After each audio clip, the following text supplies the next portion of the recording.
Hello दोस्तों, आप सभी का स्वागत है हमारे चैनल पर। मैं पूजा आप सबका स्वागत करती हूँ अपने चैनल पर। तो आज मैं आप लोगों को बहुत ही प्यारा सा चुटकुला नाच गीत सुना रही हूँ। कमेंट जरूर कीजिएगा आप लोगों को कैसा लगा। बिजुली बत्ती कई रोशनिया हमरे डेरिया लागैना।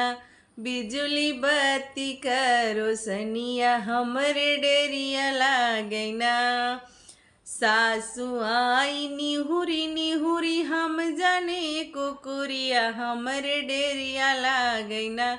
हमरे डेरिया लागैना। हमरे घर ही का मनैया हमरे डेरिया लागैना। हमरे घर ही का मनैया हमरे डेरिया लागैना। बिजुली बत्ती का रोशनिया हमरे डेरिया लागैना। जेठनिया आई निहुरी निहुरी हम जानी बिलरिया हमरे डेरिया लागैना।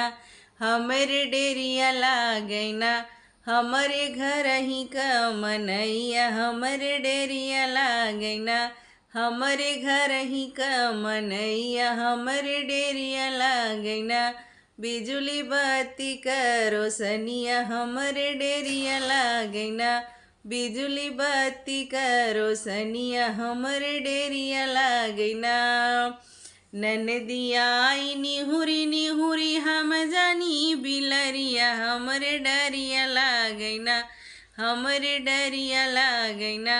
हमरे घर ही का मनैया हमरे डरिया लागैना। हमरे घर ही का मनैया हमरे डरिया लागैना। बिजुली बत्ती का रोशनिया हमरे डरिया लागैना। बिजुली बत्ती का रोशनिया हमरे डरिया लागैना।